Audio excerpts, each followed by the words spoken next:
1º de junho de 2016. Técnico Tite não mexe na equipe que logo mais enfrenta o Santos na Arena, em Itaquera. O Santos precisa da vitória no Clássico para melhorar o retrospecto nesse início de Brasileirão.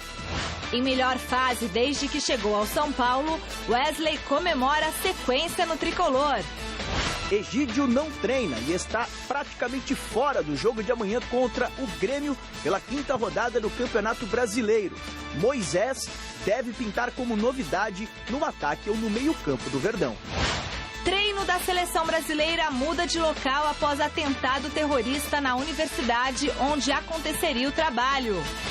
E ainda, recuperado, Robinho volta ao Galo hoje contra o Fluminense.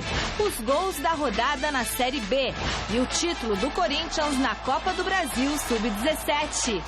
Olá, muito boa noite. O Gazeta Esportiva está no ar e começa falando do São Paulo, que logo mais às 9h45 enfrenta o Figueirense. O volante Wesley foi o destaque da entrevista coletiva no último treino antes do embarque para Florianópolis. Confira. Quem de nós, ou de vocês, nunca tirou uma casquinha do Wesley? Para falar da gente é fácil. Eu acredito muito em mim, tenho o apoio dos meus familiares aí. E pode ter certeza que sempre que tiver um questionamento, alguma coisa assim do tipo, eu não vou estar falando, não vou pegar a câmera e querer. Eu vou estar ali trabalhando para mim sempre poder dar a volta por cima. E depois também a história fica mais bonita. Por que você demorou para mostrar esse futebol aqui no São Paulo, Wesley? Sinceramente, a minha função, eu preciso de uma sequência. Não dá para mim entrar com 15 minutos e marcar, sair para o jogo, fazer gol, enfim. Wesley tem sido peça importante para a Balsa nos últimos jogos. Desde a Batalha de La Paz, o volante ganhou moral, subiu de produção. Hudson, que vinha em ótima fase, mas se machucou, que se cuide. Eu tô vindo aí, cara, tô lutando, quero meu espaço, enfim, todo mundo sabe aí que é uma briga sadia. No treino, às vezes, aí tem alguma chegada, alguns arranca-rabo aí, mas isso faz parte, cada um lutando pelo seu espaço e que continue assim, que a gente possa criar dúvida aí pro treinador. Os próximos 2 desafios serão fora de casa. Nesta noite, o Figueirense, sem o zagueiro Maicon, com dores na coxa e com Lucão na defesa. No mais, provavelmente, o mesmo time que bateu o Palmeiras. Lembrando que o Kelvin, desgastado pela sequência de jogos, talvez comece no banco. E depois tem o Cruzeiro em Minas. E como visitante, o São Paulo tem sido uma piada no ano. Só venceu o Botafogo do Rio na estreia da equipe no Campeonato Brasileiro. Que nem o professor fala, a gente vai ter que suar sangue, porque o Campeonato Brasileiro, se a gente quiser algo, a gente vai ter que lutar muito. Então, se o Wesley reagiu, reaja São Paulo, também fora de casa. Vale para o Brasileirão, vale para a Libertadores. Dia 13 de julho, contra o Atlético Nacional, valendo vaga. Na grande decisão, a briga é na Colômbia. Já perguntaram assim, Wesley, o São Paulo chegou no pico máximo? Eu acho que não. A gente está trabalhando bastante aí para poder se tornar uma equipe forte, tanto dentro quanto fora de casa, para a gente poder, se Deus quiser, no final do ano aí, comemorar bastante. Grande noite para você que acompanha o Gazeta Esportiva. O São Paulo está surpreendendo, obviamente. Está na semifinal da Libertadores da América, tem essa pausa toda, tem feito bons resultados, ganhou um clássico diante do Palmeiras. Fora de casa é que digamos que a performance de São Paulo não tem sido tão convincente. Tanto que venceu só um jogo na temporada inteira fora de casa, que foi justamente contra o Botafogo na estreia do Campeonato Brasileiro. Quer dizer, consegue até bons resultados eventualmente, como foi um empate com o River Plate, um empate com o Strongest, mas empata. Ganhar, que é bom, realmente tem sido muito difícil para o São Paulo. De qualquer forma, a gente vê um São Paulo muito melhor daquele que começou o ano, uma postura tática mais definida. É um time que joga no contra-ataque, joga mais fechado, diminui os espaços. Isso faz parte da filosofia de trabalho do Balsa. Assim, ele ganhou o campeonato, ganhou Libertadores na América, inclusive, com o São Lourenço, ganhou também com a LDU. E é uma característica, Chico. Tem gente que não gosta, é verdade, gosta de futebol ágil, time ofensivo. ele trabalha dessa forma e há de se respeitar, embora não seja um futebol, digamos, vistoso, bonito. Boa noite. Boa noite, Celso. Boa noite, Michele. Boa noite a todos vocês. Eu, particularmente, quando vejo São Paulo, eu me lembro da Guerra do Vietnã. A Guerra do Vietnã com os Estados Unidos. A Guerra do Vietnã era assim, os Estados Unidos achavam que ia acabar em 3 dias. Aí uns lá apostavam que ia acabar em 1 semana, 3 semanas. Durou mais de 30 anos. E vamos supor assim, o armamento bélico dos Estados Unidos é um negócio fantástico. E os Vietcong só tinham bambu. Aí eu olho para o São Paulo e eu vejo assim, porque o São Paulo não tem absolutamente nada demais, tirando o Ganso, que é um cara assim meio acima da média, você não vê, você olha para o time de São Paulo, você vê um técnico inteligente, um técnico que é um bom estrategista, que sabe usar bem algumas coisas, mas não tem nada para chegar numa final de uma Libertadores, e está quase lá.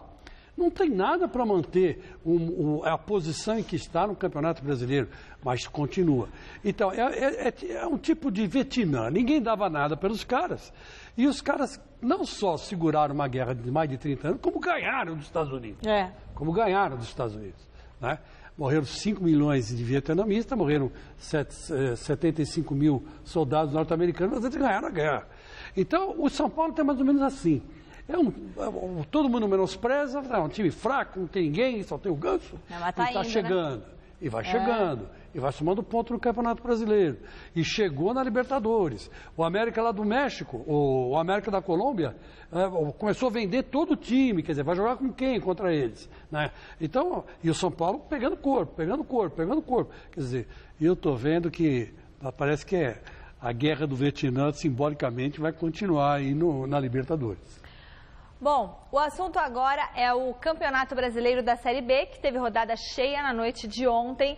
2 partidas terminaram em 0-0, foram nos confrontos entre Bahia e Náutico, na Arena Fonte Nova, e Sampaio Corrêa e Bragantino, em São Luís do Maranhão. Veja os gols dos outros jogos. No Castelão, o Ceará recebeu o Goiás e saiu na frente depois da péssima cobrança de falta que a zaga afastou. O chutão virou passe e, após nova falha agora do zagueiro, Felipe fez o primeiro do Vozão.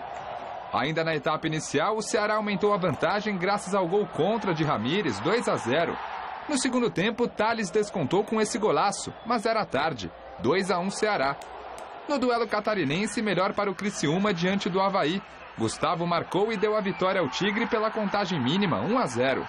O Londrina recebeu o Paraná em outro confronto estadual.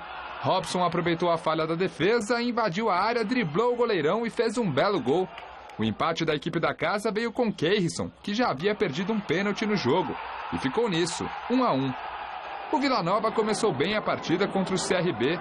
Vitor Bolt encontrou Fabinho na área e o atacante só completou 1-0. Aos 39 do segundo tempo, Adalberto cabeceou firme e deixou tudo igual. E ainda deu tempo para o time de Alagoas virar o placar com Rodolfo no último minuto, 2-1 CRB. Diogo Oliveira, de pênalti, fez o único gol da vitória do Brasil de Pelotas contra o Paysandu, 1-0 e só. Em Juiz de Fora, o Tupi recebeu o Joinville e viu Fernando Viana abrir o marcador para a equipe catarinense, 1-0. Na segunda etapa, a indecisão da defesa do Jack deixou o Giancarlo com o gol vazio, tudo igual, 1-1. Mas aos 48 minutos, Murilo decidiu a partida para o Joinville com essa paulada sem chance de defesa, 2-1. O Luverdense enfrentou o Atlético Goianiense e saiu na frente com Alfredo de pênalti. Lino aproveitou o escanteio e de cabeça empatou o jogo. No segundo tempo, Jean Patrick pegou de fora da área e deixou o Luve na frente outra vez. Aos 41, Da Mata fez o terceiro e acabou com qualquer chance do Atlético buscar o resultado. Lino novamente ainda diminuiu, mas nada que atrapalhasse a vitória do Luverdense por 3-2. O Vasco visitou o Oeste em jogo na Arena Barueri e marcou primeiro com Nenê aos 23 segundos de partida. Mais um gol do camisa 10 na temporada. Só que o time paulista chegou ao empate com o Francisco Alex, pegando a sobra de bola na intermediária. E ficou assim, 1-1 e fim de papo. Muito bem, e agora nós vamos falar com... É para chamar o link, Magrão, agora? Vamos falar com o nosso repórter Felipe Boril, que está neste momento lá. Ah, não, é o Alexandre Silvestre hoje que está lá. Alexandre Silvestre, muito boa noite, Silvestre. Quais são as notícias que você traz pra gente aqui no Gazeta Esportiva? Boa noite. É você. Fala, Michele. Boa noite para você, para todo mundo que está com a gente no Gazeta Esportiva. Sejam bem-vindos à Arena Corinthians, na Zona Leste de São Paulo. É aguardado um público de cerca de 30 mil pessoas ou mais para esse clássico entre Corinthians e Santos, logo mais pelo Campeonato Brasileiro. O Corinthians buscando a consolidação dessa reação na temporada, depois de cair fora do Campeonato Paulista, da Libertadores da América, de uma crise técnica no início do Campeonato Brasileiro, até de relacionamento entre comissão técnica e o goleiro Cássio, que perdeu a posição. O Timão venceu 2 jogos na sequência, a Ponte Preta, uma parada dura, apesar da Ponte Preta ser uma equipe menor, sempre um adversário tinhoso, venceu aqui num jogo pela manhã, depois ganhou do Sport fora de casa, já está na zona de classificação, é muito cedo, mas o Corinthians nesse momento está dentro do chamado G4 e com algumas mudanças, né? O Tite vem tentando mexer no time, aquele esquema 4-1 já não existe mais, pelo menos por enquanto, ele reforça o meio de campo com mais um volante, troca o goleiro, troca o centroavante. Vamos conferir as notícias do Corinthians na reportagem do Osmar Garrafa. Hoje à noite, no clássico contra o Santos em Itaquera, o técnico Tite vai poder repetir a equipe pela 3ª vez consecutiva nesse Campeonato Brasileiro. E isso é motivo de comemoração. O campo te dá a oportunidade de tu procurar fazer os ajustes, os treinamentos quando não são repetir um padrão, o entrosamento e fazer daqui a pouco treinamento sob forma de vídeo. Foi o que nós fizemos antes do trabalho, o que a gente fez de certo, o que a gente fez de errado, o que 2 linhas de 4 com 2 atacantes, um com liberdade de movimentação e outro na frente, que é o sistema que nós estamos usando. Apesar da equipe estar vivendo um momento de crescimento dentro do campeonato e estar vindo de 2 vitórias consecutivas, o técnico Tite não admite que o Corinthians logo mais em Itaquera seja favorito contra o Santos de Dorival Júnior. O melhor momento é o nosso, isso não determina resultado nem favoritismo. Um clássico, aí vou pegar as 2 palavras, já estou calejado em relação a isso. Para enfrentar o Peixe e tentar sua 3ª vitória consecutiva no Campeonato Nacional, o técnico corintiano conta com a evolução do meia Guilherme, que, segundo o próprio treinador, o atleta está aos poucos encontrando sua melhor forma física e técnica. Eu ouvi, por exemplo, todas as possíveis elogios e críticas a ele esse ano, mas não vi um. Pouco participativo. Não vi. Pô, o Guilherme é um sono, vai estar... Não. Pode estar errando, mas com alto grau de participação. Isso, os treinamentos e esse envolvimento, e esse ajuste físico, inclusive, deu a ele essa melhor condição. Além de Guilherme, outro recém-titular no Timão é o goleiro Walter, que aos poucos vai vivendo sensações diferentes do gol corintiano. Hoje, por exemplo, terá pela frente o primeiro clássico dele contra o Peixe diante da Fiel. Tite não está nem um pouco preocupado. Contra o Grêmio ele jogou muito bem. Digo, poxa, dá tranquilidade também e dá aquilo que dá. Compete 2 grandes goleiros. Está surgindo outros, o Matheus. Compete, cara. Você deve daqui a pouco abrir brecha, decaiu um pouco, teve o outro foi bem. Competir com lealdade, que isso faz crescer a qualidade. Eu estou muito tranquilo em relação ao Walter.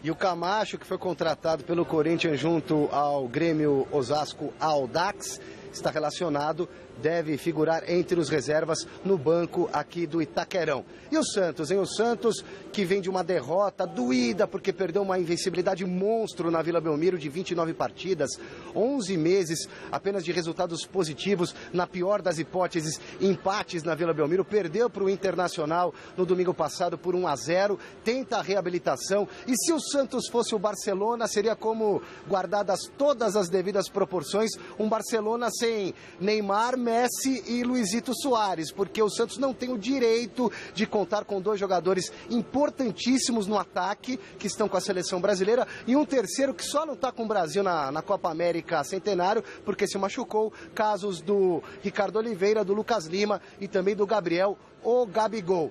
As notícias do Santos, que vem com essas baixas importantíssimas, que vem na condição de franco atirador para esse clássico, na minha opinião, contra o Corinthians como favorito, é o Corinthians. O Santos como zebra, franco atirador. O Santos que foi o último time a derrotar o Corinthians na casa do Timão em Itaquera, no ano passado, na Copa do Brasil, em agosto, 2-1, eliminando o Corinthians nas oitavas de final. Uma missão complicada para o Santos de Dorival Júnior, que é esmiuçado agora pelo nosso repórter revelação, narrador, faz de tudo um pouco, até grandes imitações, o Vinícius Rodrigues. Em Santos, o clima é de mistério antes do clássico.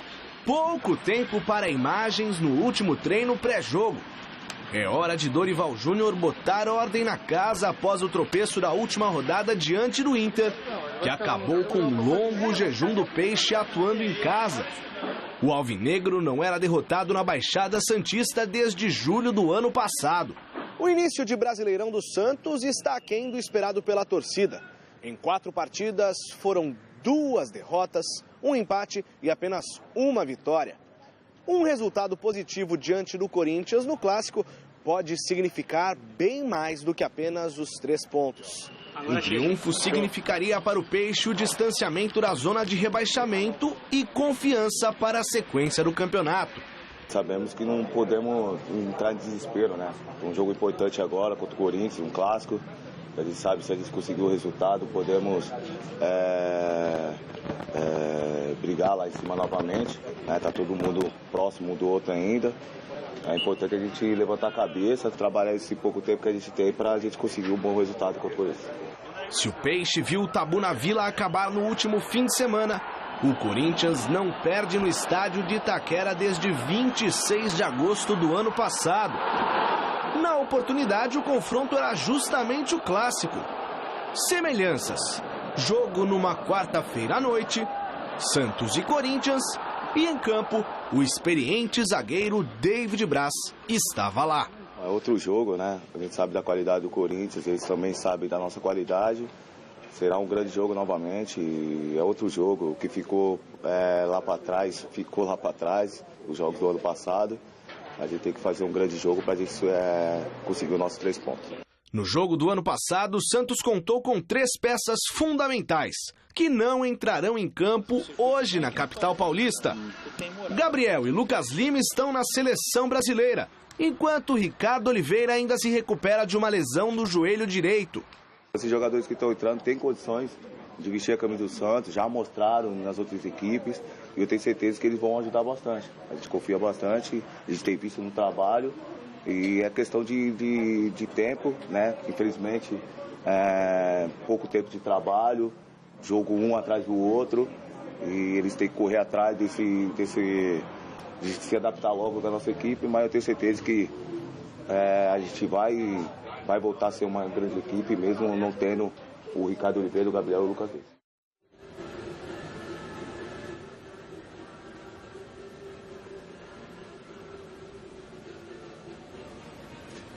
E sim, o técnico Tite já mexeu no esquema do Corinthians, abrindo mão daquele 4-1 que ele conquistou tanta coisa no Alvinegro de Parque São Jorge. É a vez do Dorival Júnior, talvez já para essa partida, mexer também um pouquinho, abrir mão dos 3 atacantes, reforçar um pouco mais o meio de campo. Queria pedir para o Giovanni de Cássia, por favor, Giovanni, meu querido câmera, você desse uma giradinha no seu equipamento para mostrar o gramado da Arena de Itaquera, que recebe a iluminação artificial agora.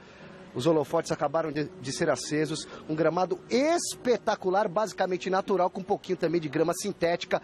De vez em quando escorrega um pouco e já ele será molhado, minha querida Michele Gianella, porque o jogo tem que ter velocidade. Muito bom, Alexandre Silvestre. Tá lindo mesmo esse gramado, parece um tapete, né, Chico Lang? Parabéns, hein? É o estádio da Copa, né? Foi um gramado europeu, né? O gramado europeu foi um estádio todo ele que visou uma transmissão internacional, né? Uma competição internacional. E o Corinthians acabou ficando com o estádio, tem muita grana para pagar, mas enfim ficou, é um estádio maravilhoso, né? É um dos estádios mais bonitos do mundo, sem dúvida nenhuma, né? Bom, mas tirando esse aspecto, hoje, Michele, o Dorival Júnior tem que repensar um pouco esse meio campo do Santos. Uhum. Eu, se eu fosse ele, eu entraria com o Alisson e entraria também com o Valência. que são 2 jogadores que já estão liberados, são 2 homens de marcação, porque o time sem os 3, sem o Ricardo Oliveira, sem o Gabigol e sem o Lucas Lima, é outro time. Ah, sim. Então, ele foi jogar aberto contra o Grêmio, não viu a cor contra o Internacional, não viu a cor da bola. Não viu a cor da bola. Essa é a grande verdade. O Internacional ganhou de 1 para ter ganhado de 5. O Santos foi ridículo contra o Internacional. Por quê? Porque essa molecada que ele pôs para fazer a função dos jogadores que estão machucados, o Ricardo Oliveira machucado e os outros na seleção, não estão no mesmo nível. Então é mais fácil você mudar um pouco o estilo de jogo, ter um pouco mais de respeito pelo adversário, que é o Corinthians, né? E imaginar que você realmente está com uma situação difícil. E tentar segurar pontos para o Santos no começo do campeonato, até a turma voltar, né? Até todo mundo tá com o time inteiro. E o Tite mantém o mesmo time que venceu, um time que ele achou, que ele encontrou o time, né? Na verdade é essa, ele botou 2 volantes na cabeça de área, o Christian fica mais, o Bruno Henrique sai, mas a marcação é forte. Os 2 zagueiros estão mais seguros, né? Com isso, os laterais descem bastante, né? E tem uma coisa, é o tal do 4-2-3-1, né? Que às vezes vira 4-2-1-3, né? Dependendo da situação, ele solta mais o Guilherme ou segura mais o Guilherme. Mas é um time de meias, se você parar um pouco para pensar. O Luciano, que é centroavante, também volta muito e abre espaço, porque ele tem essa tendência de cair pela esquerda, né? Quando ele faz isso, o Giovanni Augusto ou o Marquinhos Gabriel entra pelo meio. Quer dizer, é um time que se movimenta muito lá na frente, do meio campo para frente, e marca bem. Então o Santos tem que tomar cuidado hoje, porque, olha, se entrar com o time que perdeu para o Internacional, é capaz de perder hoje e perder feio para o Corinthians, né? Você concorda, Celso? Eu acho que o Santos, essa filosofia ofensiva é do Santos, está no DNA, não tem por que mudar. Se mudar, corre o risco de perder mesmo, até porque não está acostumado a fazer isso. Tal. Ele é um time leve, né? É característica, vai para frente mesmo. Perdeu uma partida, mas o Santos também tem o mesmo problema do São Paulo, que está tendo também o Palmeiras, de vencer fora de casa. Mas aí a gente pode lembrar de novo que a última derrota do Corinthians na Arena foi justamente para o Santos. Era outra circunstância, era um mata-mata. Mas no Campeonato Brasileiro, o Santos não ganha fora de casa há um tempão. Pois é. Então, vai fazer quase um ano. Eu acho que o Corinthians hoje é favorito justamente porque vive um momento melhor. Teve aquela crise, sabe? Um princípio de crise. Tentaram tumultuar o Corinthians, é verdade. Que a campanha no ano ela é muito melhor do que podia se imaginar. Mas teve lá invasão, ou chama invasão, foi convite da diretoria, né, que seja. Conversa com o torcedor, indisposição no hotel em Salvador, em torcedor e jogador, cobrança, blá, blá, blá. Mas aí vieram 2 vitórias seguidas. Eu gosto muito do trabalho do Tite, acho um trabalho extremamente competente. É um Corinthians forte, o elenco também, se não é do mesmo nível do ano passado, é um elenco bom, vai brigar pelo título e joga em casa, né? Eu acho que o aproveitamento do Corinthians em casa é muito bom. Então, por isso, hoje, eu acho que o Corinthians é o favorito. Celso, você adiantou a enquete. Desculpa. Vote na enquete que está no ar no site gazetesportiva.com. Nós queremos saber qual será o resultado do clássico entre Corinthians e Santos. O Celso acha que o Santos é favorito. Corinthians é favorito. Eu queria ver se você estava prestando atenção. Senão eu vou falar assim, não, eu discordo de mim mesmo. Você teve uma paródia no passado. Eu discordo de mim mesmo. Vocês que estão em casa, vocês acham que vai dar o Timão, o Peixe ou o empate? Resultado no final do programa de hoje. Chico Lang, vai dar o quê? 7-0 Corinthians. Eu discordo de mim mesmo, acho que vai dar Santos. Corinthians também. Então tá bom, eu também acho que vai dar Corinthians. A garotada do Corinthians ganhou mais uma taça para a galeria de troféus. Para um público de um pouco mais de 7 mil torcedores, o Timão venceu o Sport por 2-0 e conquistou o título da Copa do Brasil Sub-17. Veja na reportagem de Felipe Boril. O estádio do Pacaembu foi palco na noite da última terça-feira da final da Copa do Brasil Sub-17. O Corinthians e o Sport chegaram à decisão com campanhas invejáveis. Na primeira decisão, o jogo terminou empatado em 2-2, equilíbrio que se viu na partida de volta. O Corinthians começou levando perigo ao gol do Sport logo no começo da partida, com este chute de fora da área de Caio, a estrela do time. O Timão dominou da metade do primeiro tempo em diante. E como desperdiçou o gol. Olha só este de Zé Gabriel. No segundo tempo não foi diferente. A pressão continuou e o Corinthians furou o bloqueio nordestino. Antônio Guilherme foi esperto no bate-rebate e abriu o placar. O Sport sentiu o golpe e não conseguiu parar essa tabela. Vitinho, que tinha acabado de entrar, não teve dificuldades para ampliar o placar.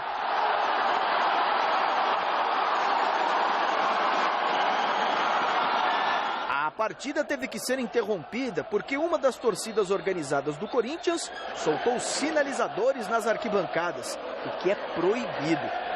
Com bola rolando novamente, o Timão segurou o resultado por 2-0 e comemorou o título da Copa do Brasil Sub-17.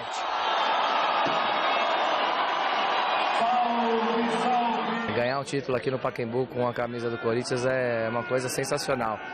E é muito importante para a formação. A gente sabe que o título ele fica um pouco de lado, que a gente fica preocupado na formação de jogar, mas é importante formar vencendo, entendeu? Eles trabalham muito sério, eles trabalham o tempo todo e ver esse sorriso no rosto deles é sensacional. Sempre é bom a gente estar gritando campeão e essa safra dessa molecada vale a pena porque é uma safra muito boa. O Corinthians tem grandes jogadores nessa idade e todos eles com grande promessa de vingar no profissional.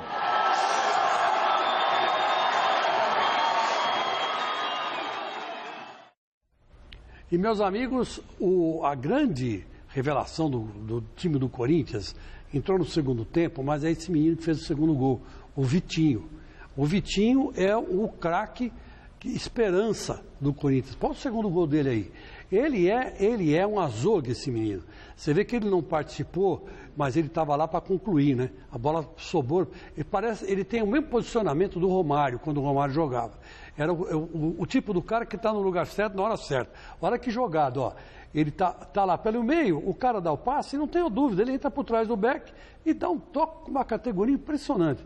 Esse menino aí já vai ser guindado para as equipes de cima. Houve uma polêmica envolvendo a venda dele, né, para outros clubes, até para o exterior, mas o Corinthians brigou e acabou ficando no Corinthians. Então, esse aí é uma das revelações que você vai ver aí no futuro bem próximo. Lembrando que o Corinthians está com dificuldade de centroavante, né? De repente, o Pelé começou na seleção brasileira com 17 anos, né? O Neymar começou no Santos também com essa idade, 17 para 18 anos. Então, eu acho que não custa o Tite deixar ele no banco, começar a dar uma vez, né?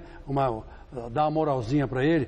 Lembra do Malcom? O Malcom está jogando lá no Mônaco, da França. Então, quer dizer, é Bordeaux, desculpa. Quem foi para o Mônaco foi o Wagner Love. Né? Eu sempre confundo.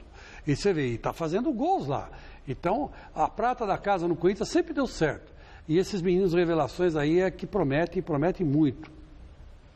Muito bem, Chico. O treino da seleção brasileira que aconteceria no campus da Universidade da Califórnia, em Los Angeles, mudou de lugar após um atentado terrorista na instituição de ensino.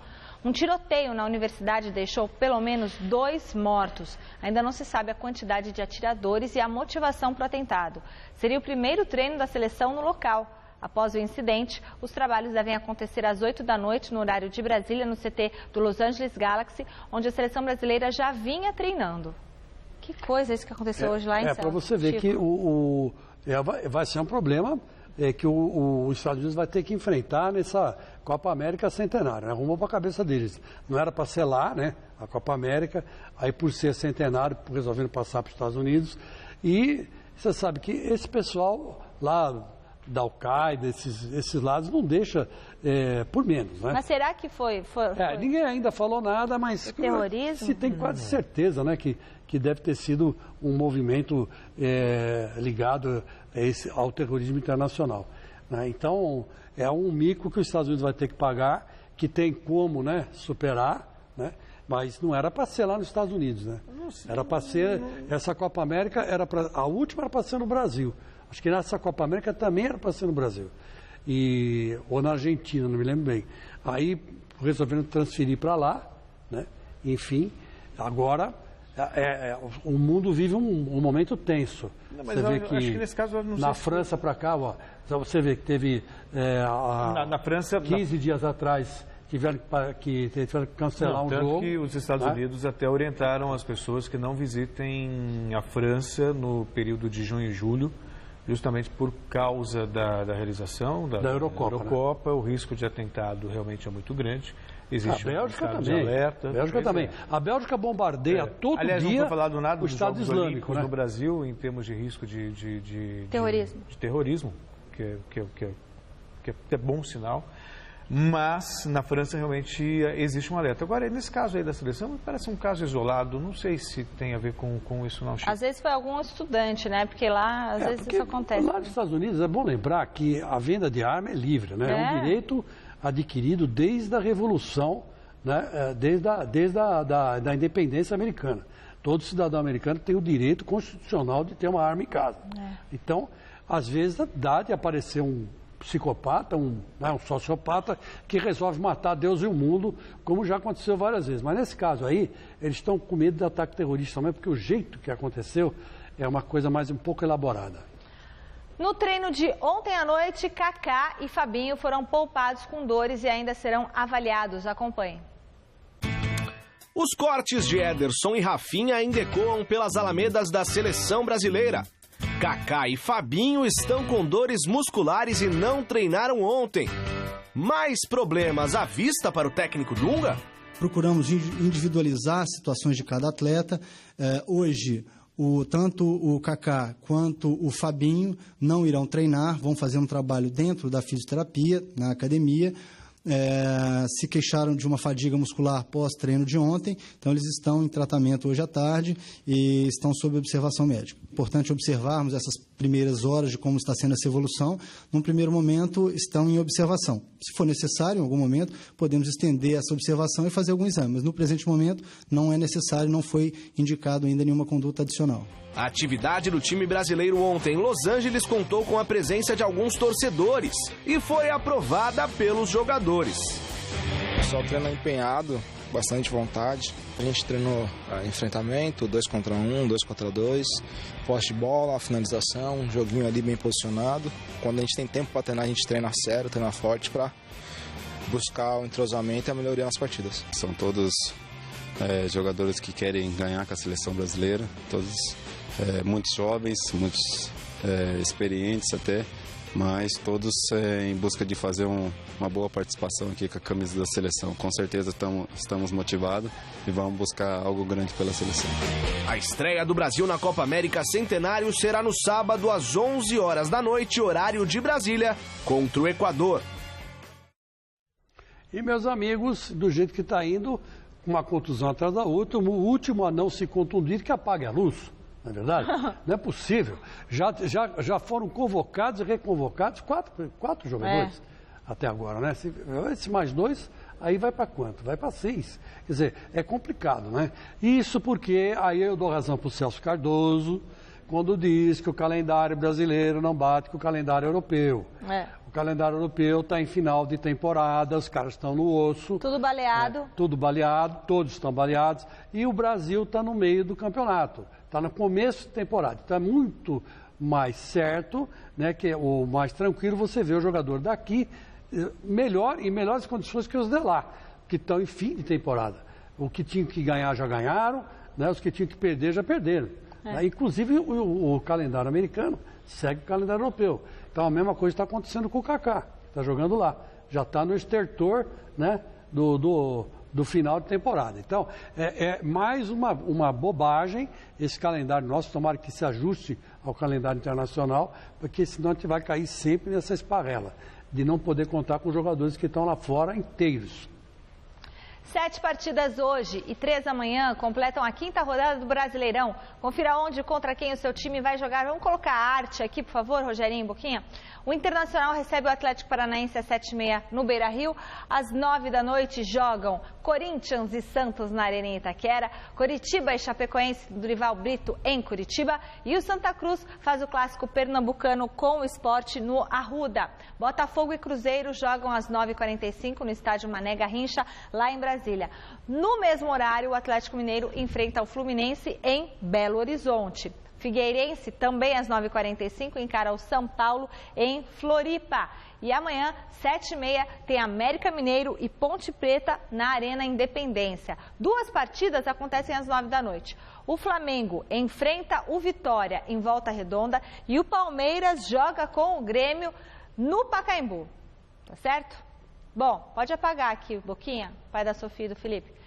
Palmeiras só entra em campo amanhã contra o Grêmio e deve ter mudanças na equipe para enfrentar o tricolor gaúcho. O repórter agora sim é o Felipe Esboril. Põe ele na tela. Tá ficando escuro, hein, Esboril, aí?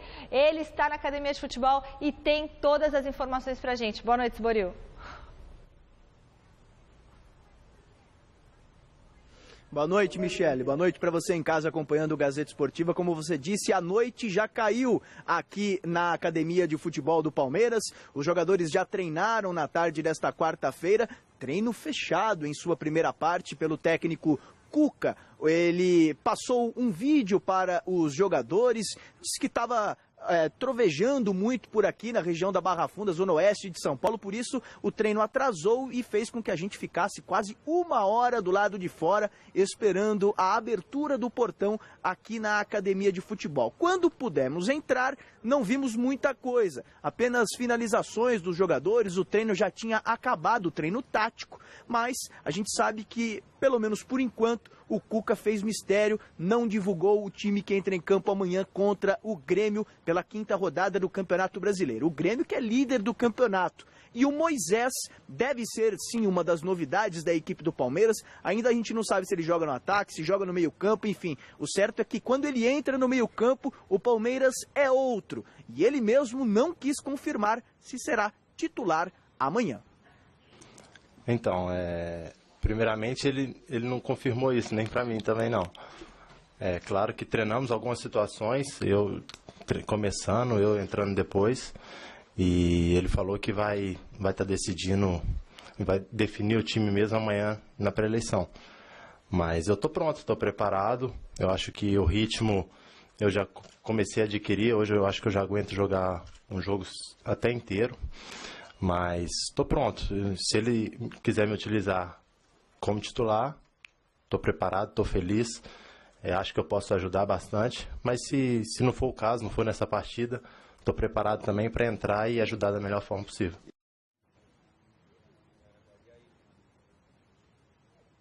Como você disse, Michele, o jogo de amanhã do Palmeiras às 9 da noite será no estádio do Pacaembu, porque o Allianz Parque, estádio do Palmeiras, vai receber o show do cantor italiano Eros Ramazzotti. O Moisés falou sobre atuar no Pacaembu e a diferença que isso traz para o Palmeiras. É claro que a gente prefere jogar em casa, né? Que é no Allianz. A gente conhece bem o estádio, a torcida se sente melhor no Allianz e a gente também. Mas como o Cuca falou ontem, se a nossa casa agora é o Pacaembu, a gente espera que o torcedor vá, nos apoie e que a gente faça do Pacaembu como a gente faz no Allianz, que a gente possa continuar vencendo os jogos em casas, porque nesse momento a gente necessita bastante dessa vitória.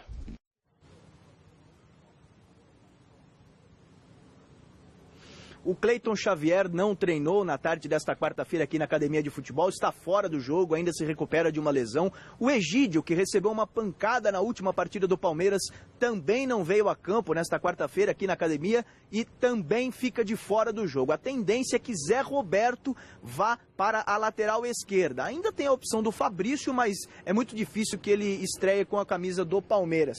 O Verdão, que deve ter o Moisés na vaga de Roger Guedes, um pouco mais à frente ali do meio-campo. Palmeiras, que tenta manter a invencibilidade sobre o Grêmio, não perde da equipe gaúcha desde 2008. E uma informação agora da tarde, o meio-campo Regis rescindiu o contrato com o Palmeiras, voltou para o Sport, que tinha os direitos econômicos dele, e vai ser reemprestado, desta vez para o Bahia. Essas as informações do Palmeiras, que amanhã enfrenta lá no Pacaembu a equipe do Grêmio, líder do campeonato. Palmeiras que busca uma reascensão depois de perder o clássico para o São Paulo. Michele.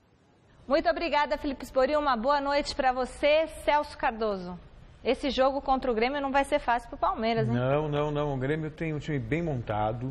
Desde o ano passado, é que existe aqui a cultura do resultado. O Roger, por exemplo, se destacou muito bem como treinador, tem feito um belíssimo trabalho no Grêmio, mas o resultado não acontece aí, tá na berlinda, tá balançando, estreou com o empate com o Corinthians já meio com a corda no pescoço, e aí ganhou do Flamengo, e é líder do campeonato. É um time muito difícil, muito bem montado. O Palmeiras vai ter que jogar mais do que jogou contra o São Paulo se quiser sair com a vitória. Sabe? Por que eu digo isso? O Palmeiras poderia até ter perdido para o São Paulo, mas por circunstâncias, ter apresentado um bom futebol. E não foi o que aconteceu. Então, contra o Jogou Grêmio, bem nos primeiros 10, 11 minutos. 15 minutos. 15 minutos. Mas tomou o gol deu aos um 11. sufoco lá e acabou. Depois quem apareceu mesmo foi o Fernando Praz. Né? Natural também. É um Palmeiras que está se acertando. O Cuca chegou faz pouco tempo. Não dá para fazer milagre. Trocou algumas peças também. Mas, enfim, esse jogo em particular vai ser bem difícil para o Palmeiras. Palmeirense, a vida continua dura. Não é fácil, não. Hoje, na decisão do Mundial Sub-17, o Palmeiras perdeu para o Real Madrid nos pênaltis. E o Palmeiras continua sem Mundial. Essa brincadeira que fazem na internet, né? Nem o Sub-17 perdeu nos pênaltis. O Sub-17 para o Real Madrid. Então não tem jeito. Mas foi pro Real Madrid, vai ser encantado, vai ser difícil o Palmeiras ganhar o Mundial. Nem no Sub-17. Jogos Olímpicos do Rio de Janeiro, Rogerinho, vou aqui. Ontem você viu a história aqui no Gazeta Esportiva da treinadora japonesa que veio para o Brasil treinar a seleção brasileira de judô. Hoje, a Confederação Brasileira convocou os atletas que representarão o Brasil nos Jogos. Essa é a notícia, destaque aí que a gente selecionou do site gazetesportiva.com. Foram divulgados os nomes dos representantes entre homens e mulheres nas disputas do judô. O grande destaque é a ligeiro Sara Menezes, que ficou com o ouro em Londres e vai em busca do bicampeonato. As principais dúvidas eram entre os homens nos pesos pesado e ligeiro. Nos pesados, Rafael Silva, o Baby, ficou com a vaga. E nos ligeiros, o campeão pan-americano Felipe Kitadai representará o país sede. Para a lista completa, acesse o site gazetesportiva.com. Você tem essas e outras notícias muito além dos 90 minutos.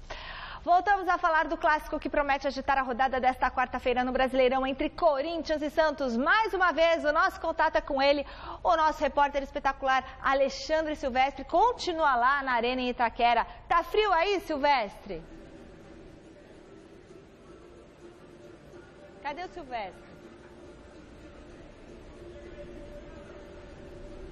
Mais ou menos, Michele, tá gostoso e não precisa exagerar, né? Esse tipo de elogio de amigo aí não vale, tá bom? Gramado de Itaquera maravilhoso, mostrei na última entrada, na primeira entrada minha aqui do estádio do Corinthians. Só para lembrar também, aproveitando essa imagem bonita, que as duas últimas vezes que Corinthians e Santos se enfrentaram na Arena de Itaquera foi no ano passado. Primeiro em agosto na Copa do Brasil, 2-1 para o Santos, eliminando o Corinthians na fase de oitava de final.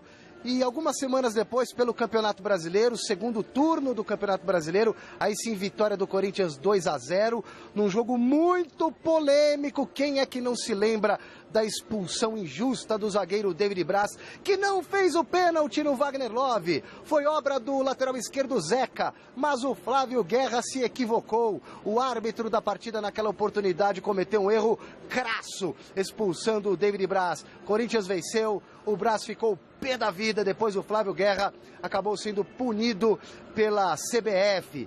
Será que teremos mais polêmica hoje à noite para apimentar a discussão de amanhã nos programas esportivos? É o que veremos, vai depender da arbitragem do senhor Leandro Pedro Voaden. Prováveis escalações, eu vou apelar aqui para o meu óculos, porque afinal de contas eu já passei dos 40 e me disseram que depois dos 40 o nervo óptico, que fique claro, fica flácido. E eu preciso do óculos agora para ler a colinha. Provável Corinthians com Walter no gol, Fagner, Wilson, Felipe e Wendel, Bruno Henrique, Christian, Marquinhos Gabriel, Giovanni Augusto e Guilherme. No ataque, Luciano. O Santos com o Vanderlei no gol, Vitor Ferraz, a volta do Gustavo Henrique, que ainda não foi confirmado entre os titulares, cumpriu suspensão, mas deve ser escalado pelo técnico Dorival Júnior. O David Braz e o Zeca, Thiago Maia, Renato, Vitor Bueno, Longini ou Ronaldo Mendes, tá mais pro Longini e Joel, que não é tão cruel assim de centroavante. Michele, um beijo pra você, um abraço pra todo mundo aí. Beijão pra você, beijão pra Maria Carolina. Chico Lang, tá confiante com esse time aí? Então, é o tal negócio, né? Eu acho que o Santos vai jogar muito aberto, pra minha cabeça, jogando na arena. Seria a mesma coisa que o Corinthians fosse lá jogar na Vila, como já tentou, no 4-1-4-1. É sempre um esquema de risco.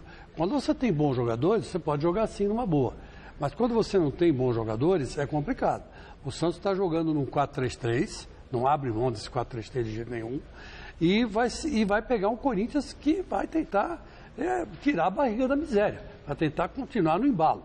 Então, é um jogo em que o Santos que fez uma escalação meio desafiadora. Vamos ver como é que os jogadores vão se portar.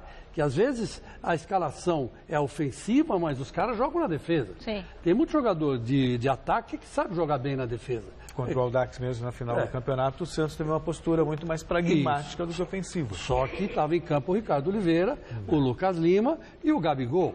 Isso faz uma diferença. Não dá para comparar com esses que estão aí em campo hoje. Mas enfim, tudo é válido, né?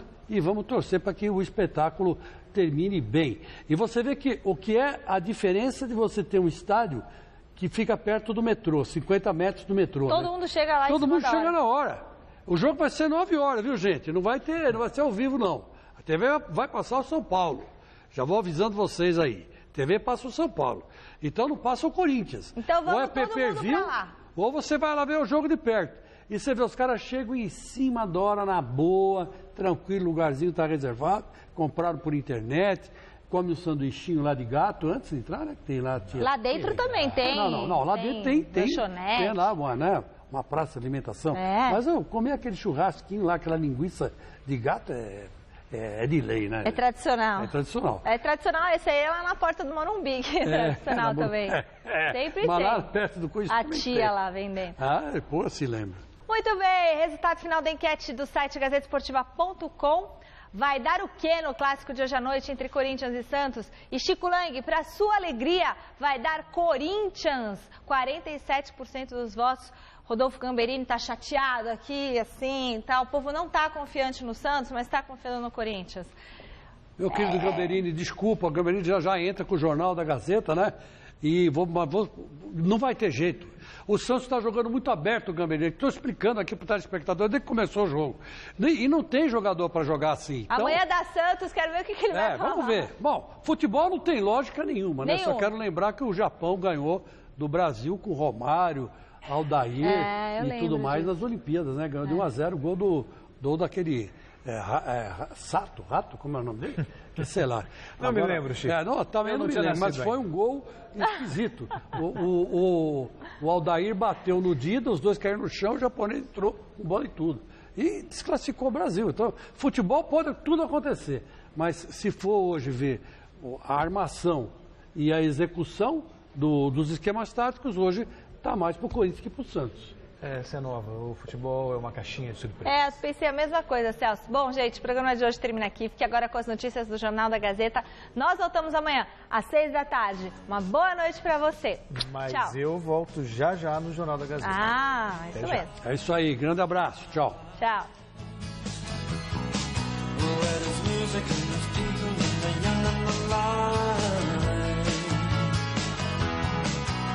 Driving in your car, I never want to go home, because I haven't got one anymore.